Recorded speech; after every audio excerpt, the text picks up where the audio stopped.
මාත්‍යතුමනි මම හිතනවා අලුත් රාජ්‍යයක් යටතේ අලුත් පුනරුදයක් කරා යන ගමනට ශ්‍රී ලංකා ක්‍රිකට් එක්ක එකතු වුණු පළවෙනි අවස්ථාව මේක කියලා මම හිතනවා.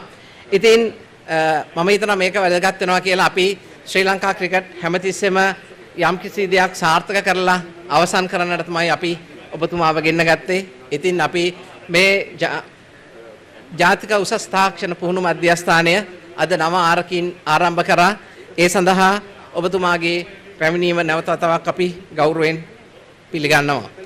ඉතින් ගරු අමාත්‍යතුමනි අපිට ශ්‍රී ලංකා ක්‍රිකට් අරමුණ තමයි ලංකාව පුරා සිටින ක්‍රිකට් ක්‍රීඩාවට ආදරය කරන ක්‍රිකට් ක්‍රීඩාවට කැමති සියලුම දෙනාට ජාතික කණ්ඩායම නියෝජනය කරන්න සමාන අවස්ථා ලබා දෙන්න.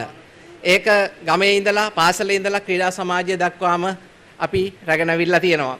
ගරු අමාත්‍යතුමනි අපි මෙම ක්‍රිකට් ක්‍රීඩාව තුළ ගොඩක් දේවල් සාමාන්‍ය කරා. අපි අද ඔබතුමා දකින්න ඇති 58000ක් 60000ක් පාසල් ක්‍රීඩකයෝ ක්‍රීඩා කරනවා. ඒ සියලුම ක්‍රීඩකයන් අද ක්‍රීඩා කරන්නේ කොළඹ ලොකු පාසලුත් එකම උපකරණ කට්ටලයකින් ඒ වගේම ඈත යාපනයේත් අනුරාධපුරෙත් පොළොන්නරුවෙත් මේ සියලුම ක්‍රීඩකයන් ක්‍රීඩා කරන්නේ එකම උපකරණ වලින්. ඉතින් අපි ක්‍රීඩා පිටියට සමානත්වතාවය ගෙනල්ලා තියෙනවා. අපේ අරමුණ සාහිත්‍ය දක්ෂතාවයේ තියෙන සෑම ක්‍රීඩකයකටම ජාතික කණ්ඩායම නියෝජනයට සමාන අවස්ථා ලබා දීමේ සංකල්පය පෙරදරිව තමයි මේ සෑම දෙයක්ම කරේ. ගරු අමාත්‍යතුමනි අපි පාසල් වල කොන්ක්‍රීට් විකට් හදලා තියෙනවා 800කට වැඩිය. අපි පාසල් වල සෙන්ටර් විකට් හදලා තියෙනවා. ඒ වගේම පාසල් වල සෙල්ලම් කරන්න ලනු පැදුරු ටික දීලා තියෙනවා. ලංකාවේ ක්‍රිකට් ක්‍රීඩා කරන පාසල් 850ටම හැම අවුරුද්දකම ක්‍රීඩා කරන්න ක්‍රීඩා භාණ්ඩ ටික අපි දීලා තියෙනවා. ඒ වගේම තරඟ පන්දු ටික දීලා තියෙනවා. ඉතින් ඒ වගේ යටිතල පහසුකම් ඇති කරලා දුන්න අපි අනාගතයේදී බලාපොරොත්තු වෙනවා අපේ ප්‍රාදේශීය ලේකම් කොට්ටාශ 431ටම පුහුණු මධ්‍යස්ථාන 431ක් බිහි කරන්න. අපි දැනට ආරම්භ කරලා තියෙනවා දිස්ත්‍රික් මධ්‍යස්ථාන 25ක් ඉදිකිරීමේ ව්‍යාපෘතිය. මෙයින් අපි දැන් 6ක් අවසන් කරලා තියෙනවා. ඊතුරු ක්‍රීඩාංගන ඉදිකිරීම සඳහා වන ඉඩම් මිලදී ගැනීමේ ක්‍රියාවලිය අපි දැන් නිරත වෙලා තියෙනවා. ඉන්න අනතුරු අපි ආරම්භ කරා Center of Excellence. ඒ කියන්නේ මේ පාසල් ක්‍රීඩකයන්ගෙන් සොයා ගන්නා දක්ෂයන් විශිෂ්ටයන් බවට පත් කිරීමේ විශිෂ්ටත්වයේ කේන්ද්‍ර 4ක් අපි බිහි කරලා තියෙනවා. කොළඹ, නුවර, මාතලේ සහ කොළඹ මහනුවර, ගාල්ල සහ දඹුල්ල වශයෙන්. ඉතින් මේයින් දක්ෂතයන් විශිෂ්ටයන් ජාතික කණ්ඩායමට රැගෙන යන ස්ථානය තමයි මේ මධ්‍යස්ථානය. මම හිතනවා මේ මධ්‍යස්ථානට අවුරුදු 20ක් විතර වෙනවා. නමුත් පහසුකම් අතින් ඉතාමත් අඩු තත්ත්වයක් තිබේ.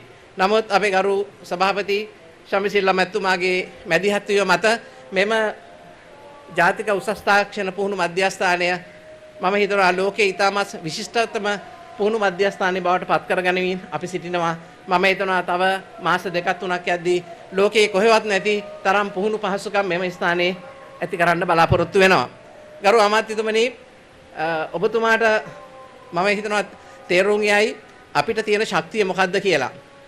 අපි පාසල් ක්‍රීඩකයෝ 58000ක් සෙල්ලම් කරද්දී එතන දෙමව්පියොත් දෙන්නෙක් ඉන්නවා. අපි එතනින් 1,50,000ක පිරිසක් අපෙත් එක්ක ඍජුව සම්බන්ධ වෙනවා. ඒත් එක්කම 30000ක ක්‍රීඩා සමාජ ක්‍රීඩකයන් ඉන්නවා. ඒ වගේම අපේ විශ්වවිද්‍යාල පද්ධතිය නියෝජනය කරමින් අපේ විශ්වවිද්‍යාල සංගමය ඉන්නවා. ඒ වගේම අපේ රාජ්‍ය සේවා අංශය නියෝජනය කරමින් රාජ්‍ය සේවා අංශයේ සියලුම දෙපාර්තමේන්තු අමාත්‍යාංශ තරඟ කරනවා.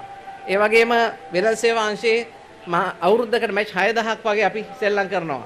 ඊළඟට අපේ පාසල් සංගමය තරඟ 9000ක් වගේ සෙල්ලම් කරනවා. ඒත් එක්කම අපේ රටේ මෙම ක්‍රීඩා ආරම්භුනේ ක්‍රීඩා සමාජ වලින් SSC ක්‍රීඩා සමාජය, CCC, NCC, බර්ගර් රෙක්‍රේෂන් මේ වගේ ක්‍රීඩා සමාජ 58ක් අපි ළඟ තියෙනවා. මේ සියලුම ක්‍රීඩා සමාජ ගරු අමාත්‍යතුමනි මූලිකව ආරම්භ වෙලා තිබ්බේ ජාතීන් සහ ආගම් පදනම් කරගෙන ඊට පස්සේ මේවා ක්‍රීඩාව පදනම් කරගෙන ආරම්භ වෙලා අපේ ක්‍රිකට් ක්‍රීඩාවට අද මෙතෙන් එන්න මේ ක්‍රීඩා සමාජ ටික තමයි සම්පූර්ණ ශක්තිය හා ධෛර්යය ලබා දුන්නේ. ඉතින් තමුන්නාන්සේගෙන් ඉල්ලීමක් කරන්න තියෙනවා. එකක් තමයි මේ ක්‍රීඩා සමාජය දැන් ඔක්කොම අවුරුදු 100ට වැඩි 150ක් දක්වා ගිහිල්ලා තියෙනවා.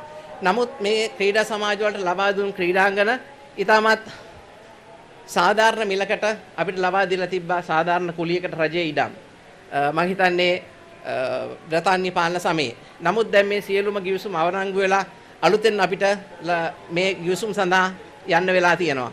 මේ වෙලාවේදී මම හිතනවා ඉතා විශාල මුදලක් මේ සියලුම ක්‍රීඩා සමාජ වලට එකතු කරලා තියෙනවා. මම හිතනවා ඒක දරාගත නොහැකි මුදලක්. ඒ සඳහා ඔබතුමාලගේ මැදිහත් වීම ලබා දෙන්න කියලා. ඒත් මේ ක්‍රීඩා සමාජවල සම්පූර්ණ සමාජිකත්ව සංඛ්‍යාව ලක්ෂ 5කටත් වැඩි. ඉතින් තමුන්නාසට අපි කියනවා ලංකාවේ අනිකුත් ක්‍රීඩාවන් එක බලද්දී අපේ ක්‍රීඩාවේ ශක්තිය තමයි තමුන්නාසේ දැන් අපේ බ්‍රේන් සෙන්ටර් එකේදී දැක්කා වගේ ඒ අපේ නිලධාරි මණ්ඩලයේ ශක්තිය. නමුත් මේ මීට 100,000 ගණනක් වැඩි අපේ ළඟ ඉන්නවා ස්වේච්ඡා සේවක සංඛ්‍යාවක්. ඒක තමයි ක්‍රීඩා සමාජවල සභාපතිවරු, ලේකම්වරු සහ අනිකුත් විභාග කමිටුව. ඉතින් අපි සම්පූර්ණයෙන්ම අපේ ස්වේච්ඡා බලකාය ලක්ෂ 25කට වැඩි ඍජු සම්බන්ධතාවයක් තියෙන පිරිසත් එක්ක තමයි අපි වැඩ කරන්නේ. ඉතින් අපි මේ රටේ තීරණ ගැනීමේ විශාල අයිතියක් තියෙන පිරිසක් තමයි අපෙත් එක්ක එකතු වෙලා වැඩ කරන්නේ. ඉතින් ඒ ශක්තියෙන් තමයි අද මෙවැනි ස්ථාන බිහි කරන්න පුළුවන් වුණේ. ඉතින් අපේ විධායක කමිටුව තීන්දුවක් ගත්තා ශ්‍රී ලංකා ක්‍රිකට් ආයතනය ආරම්භ කරපු දවසේ ඉඳලා ඒ වගේම අපේ ක්ලබ් ක්‍රිකට් ආරම්භ කරපු දවසේ ඉඳලා මේ සඳහා සහයෝගය තමන්ගේ ශක්තිය ධෛර්යය ලබා දුන්නු ස්වේච්ඡාවෙන් සේවය කරපු අපේ ආදී මුතුන් මිත්තන් වෙනුවෙන් මෙම ස්ථානය නම් කරන්නලා අනාගත ක්‍රිකට් ක්‍රීඩකයන් වෙනුවෙන් දායද කරන්නට.